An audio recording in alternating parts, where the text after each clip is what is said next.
So today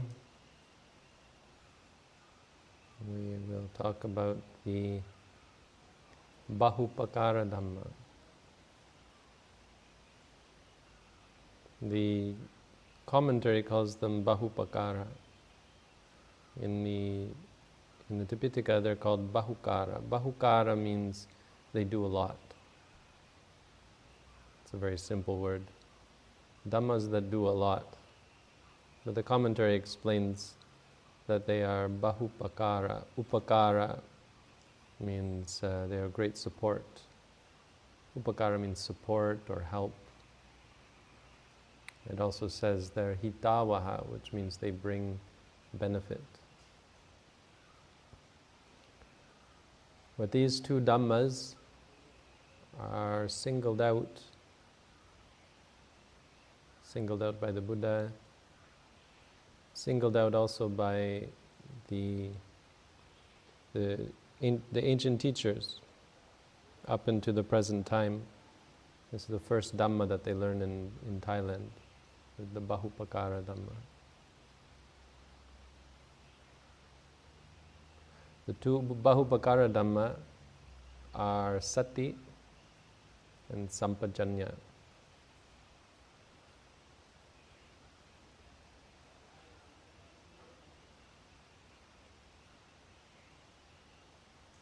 So the idea is that, of course, there are many Dhammas that are of benefit, many Dhammas that support our practice and support our lives, and many Dhammas you can consider to just be a general support for you, of great benefit, of great help. But many of those Dhammas are only beneficial at a certain time. Like, for example, friendliness, metta, is useful when you're angry. When you're angry at someone, you can motivate yourself to be friendly towards them. Or in general, you can motivate yourself to be friendly so that when you're angry, you're able to quench and remove the anger.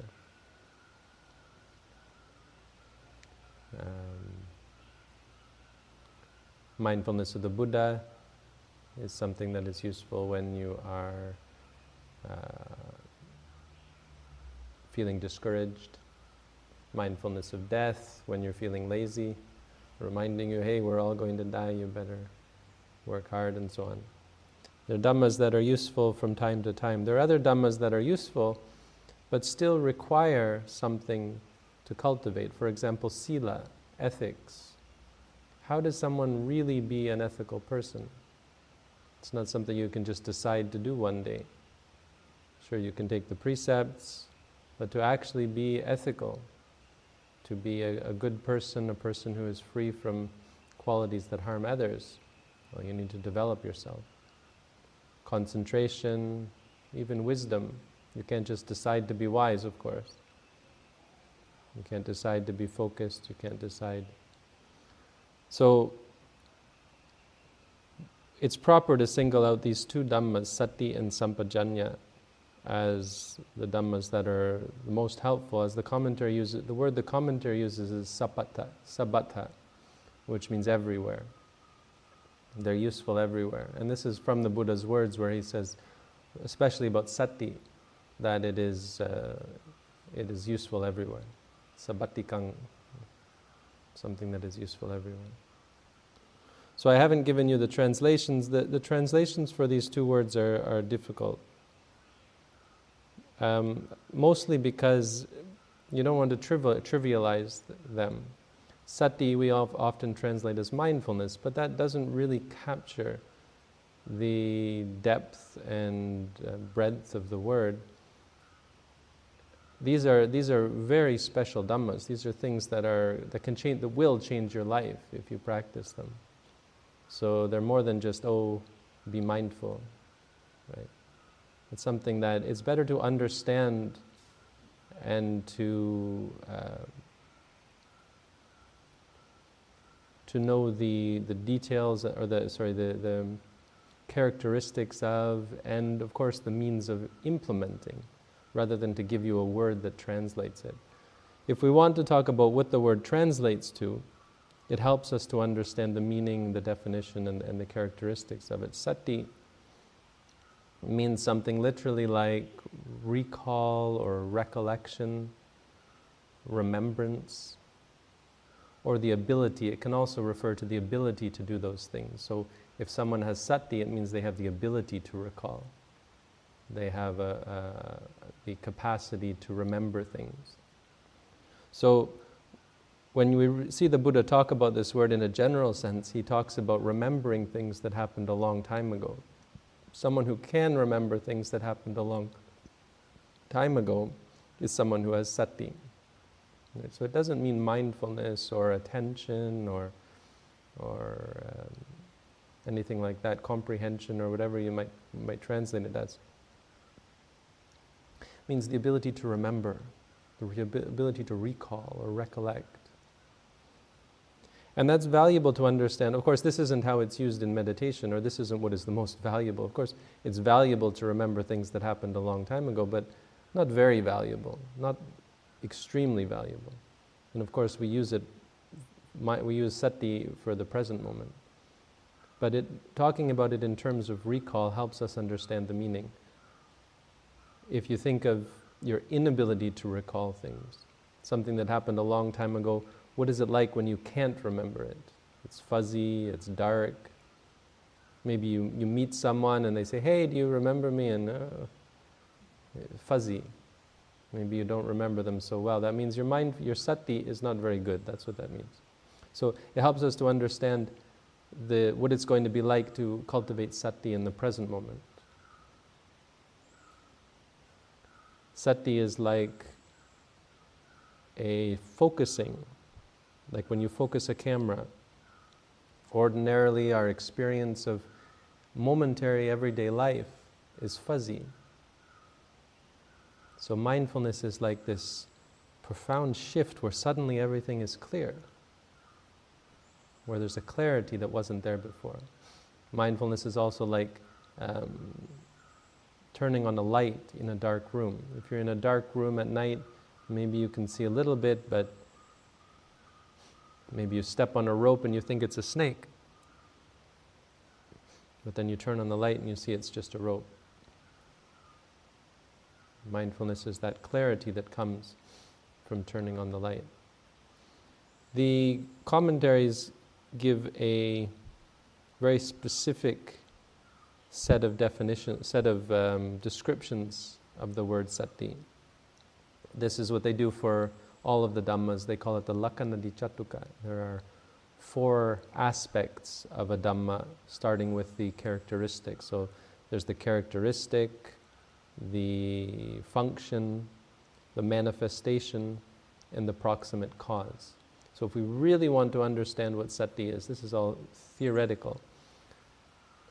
It will help us to implement it, to put it into practice, to understand what exactly we're talking about. It also helps us to understand why we practice the way we do and why we can claim that this is what leads to sati, so we can understand what is it doing, how does it work, and how can it be of great benefit. So the characteristic of sati is not wavering. So if you think of what it means to be out of focus, well, if you have a video camera and you keep moving it back and forth, or if your hands are shaking, you'll never see very clearly. The commentaries say like a gourd. A gourd is like a pumpkin, something like, it's very light, like a beach ball. And if the gourd is on top of the water, any waves or any wind are going to buffet the gourd. A very light thing, like a beach ball on the water, it won't stay still.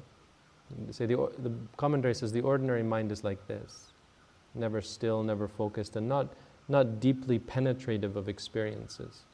So we might know that we're walking, we might know that we're standing, we might know that we're hearing and seeing and so on, but it's not very clear because we're very quick to react and quick to extrapolate.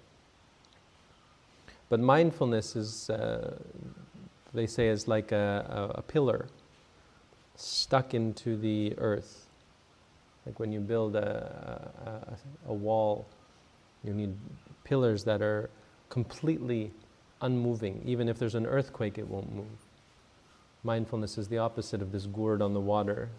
It's something that is stable, the most stable thing you can think of. That's the idea. So there's this characteristic of stability. When you have mindfulness, you are fixed and focused on the object. There's a stability, there's a perfect focus on the experience. The function of sati, I'll use the English word mindfulness, of course, but the word sati, the function of sati is not forgetting. So again, back to this idea of memory. Mindfulness is when being able to remember things. But in the present moment, you can understand why we use this term. It means you don't lose sight of the experience. When you're walking, there's an awareness of the foot moving, walking, and you don't lose that. Forgetting would be to start being distracted. You're walking, but your mind is somewhere else. And it would also be reacting to the experience. You're walking, but you like the experience of walking, or you don't like it. I've been walking for so long, or that sort of thing. This would be forgetting about, losing sight of the experience. So that's why the word sati is used. If you can remember in the present moment, it means you can be present again and again and be perfectly with the experience just as it is. The manifestation of sati is either guarding, so mindfulness, sati guards the mind from greed, from anger, from delusion, because it stays with the experience just as it is. It's many times the Buddha talked about it like a doorkeeper, a guard at the gate of a city. So all the experiences can come in. One aspect of the practice that's very important that new meditators realize quite soon is we're not trying to stop experiences. We're not trying to change experiences. But the experiences can come in. We don't let the defilements in. It guards the mind against reactions to the experience. Or another manifestation, it manifests as confronting. So sati is this state of facing the experience without fighting against it, but also without running away. So for example, when you have pain or any kind of negative experience, instead of trying to get rid of it or run away from it, you face it.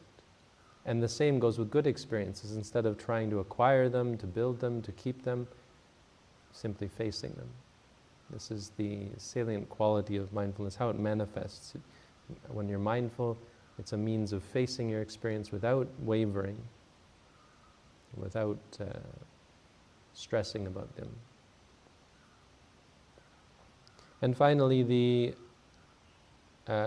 proximate cause of mindfulness is also twofold. It's either the four satipatthana, practicing of the mindfulness of the body, mindfulness of the feelings, mindfulness of the mind, mindfulness of the Dhammā.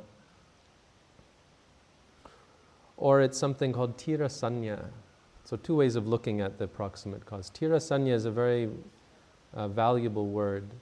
It helps us understand how we can cultivate sati and why we practice the way we do. Sanya is recollection, recognition. It's recognition, recognizing something. Sanya is when you recognize this is pain, or you recognize I'm walking, or you recognize I'm seeing, this is seeing, hearing. Any kind of recognition in the mind occurs at the very beginning of an experience. You experience something, there's a recognition of it. Tira means strong or firm. And so the practice of noting, of repeating some kind of mantra of any kind, it can be a mantra in samatha meditation or a mantra in vipassana meditation, a word that reaffirms the experience.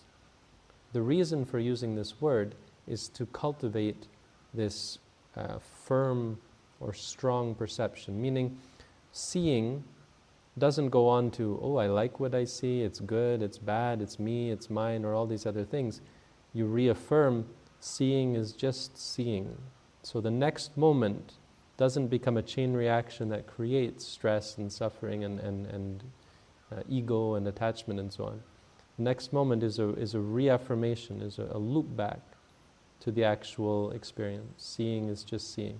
When you feel pain and you say to yourself, pain, pain, pain, you cultivate the ability to see the pain just as it is. So you have all these qualities that we talked about with sati. It's a firmness, a strength, not losing sight of the actual experience, guarding against the defilements. This is how tirasanya is really what we're practicing when we say to ourselves, pain, pain, and when we walk, we say walking, walking, and so on. So this is the idea behind the word sati. We translate often as mindfulness. It's the quality of mind that is evoked when you reaffirm this perception. When you say to yourself, walking, walking, there's a clarity. The mind is clear, it's firm, it's strong, and it's unsullied. There's no greed, no anger, no delusion, and so on. The second word, sampajanya.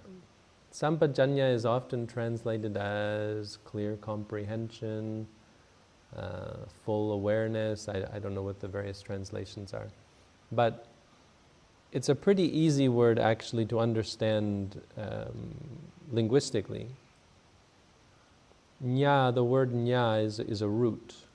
So sampajanya, nya is a root which means in regards to knowing. Pa is a prefix that means strong or firm or completely, complete. Yeah. So panya is a word that we use to mean wisdom, because nya is if you know something and could be referring to wisdom, but it's a general word, generic word. It could mean book knowledge, it could mean something you know because you experienced it. But panya is a word that means full and complete knowledge or perfect knowledge. So we use it to refer to wisdom, actual direct experience, or something higher, something profound. So pajanya, janya just means nya. It's just how the grammar how the root duplicates itself. But pajanya just means wisdom. Sampajanya gives the idea of the sam at the beginning is another prefix, and this is common, they add multiple prefixes to word. Sampajanya is something like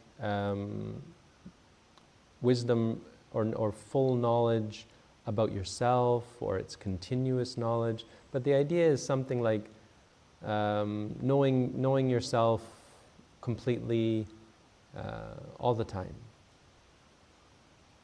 And it's the kind of word that is used sort of colloquially. So the Buddha is using something that should be familiar to people. Because the word sampajanya isn't actually one of the Dhammas in the Abhidhamma. They say, oh, it's just wisdom.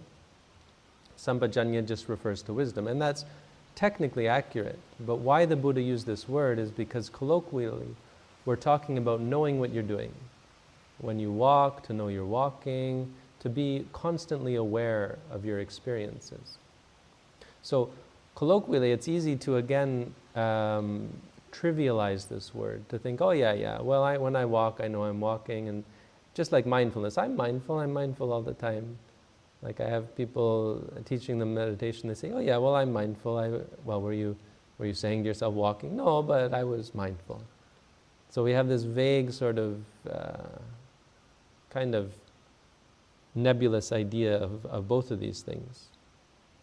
But the truth is, to really know, knowing comes first. You have to know there's pain before you can say pain. You have to know that you're walking before you can say walking. So even before mindfulness, there's knowing. But it's not true knowing, it's not clear knowing, and these two things absolutely go together. Once there is the clarity of mindfulness, what is the result? Clear awareness, the clear knowledge of the experience. And so this is a very laden term, sampajanya. It's not just knowing that you're walking or something like that, knowing when you feel pain, because the commentary says, well, animals know when they feel pain. They sure know it. If they're caused pain, they cry out. They know that they're in pain, but they don't have this strong and pure knowledge or deep knowledge, wisdom. You know. Wisdom comes after mindfulness, after sati. So as you clear out all the distractions, all the extrapolations, all the judgments and reactions, and pain is just pain, seeing is just seeing, thinking is just thinking. When your mind is there arises this, or you're free from all of the dust and grime that would darken or blur your experience.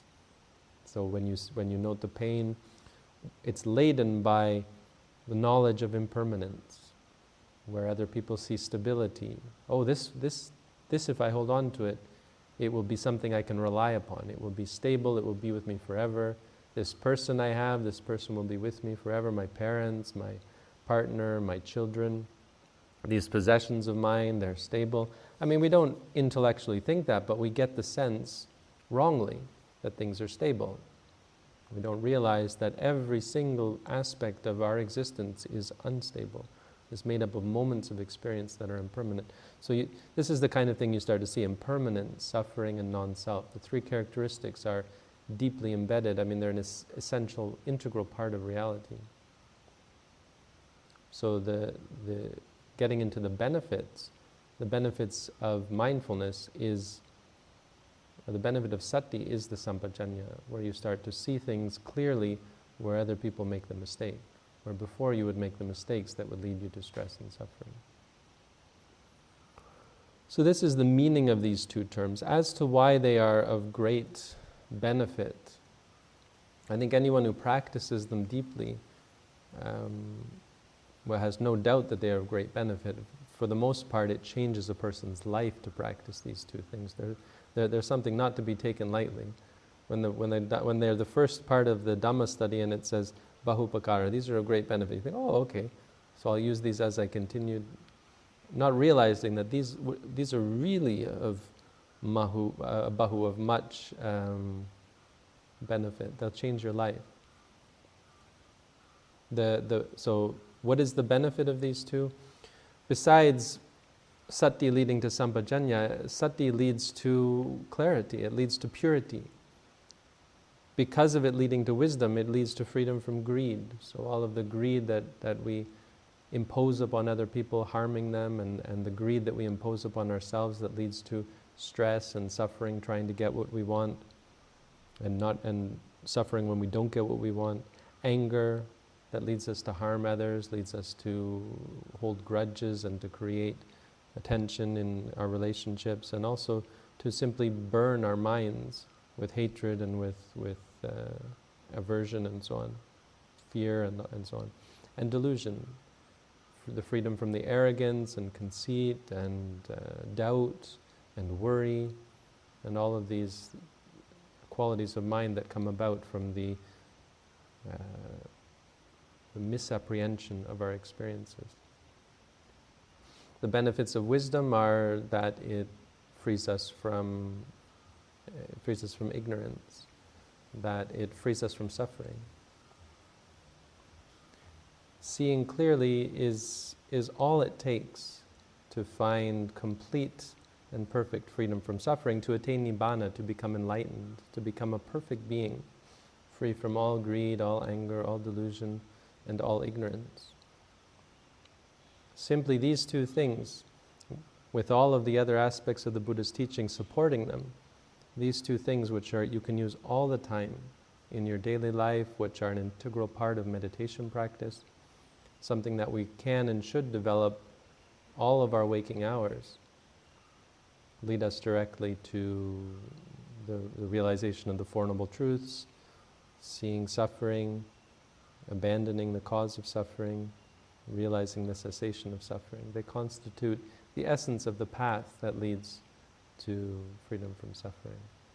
So, to say that they are Bahupakāra is accurate, but something that should be stressed is perhaps even an understatement. Bahu, they are not just of much benefit, they are of the ultimate benefit, the greatest benefit, something that can and will change your life if you put them into practice. So that's the Dhammā for today.